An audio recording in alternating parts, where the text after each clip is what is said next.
Hihinga sa ilong, exhale sa ilong. So now we have to pull it.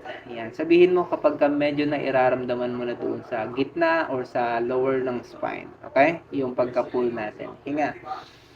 Stretching, exhale. Yan. Nararamdaman mo na ba doon? Yeah. Relax ang shoulders. Going down. Yan. Yan. Yan. Dami na. Wow. Sarap. Hinga. Yun mismo yung masakit eh. Yes. Okay. That's what we want sa recovery at traction. So, get a maayos na spacing in between. Kasi sobrang compress na nito dahil sa mga muscles natin na nagiging tight na o nagkakaroon na siya ng compression kumbaga. Okay.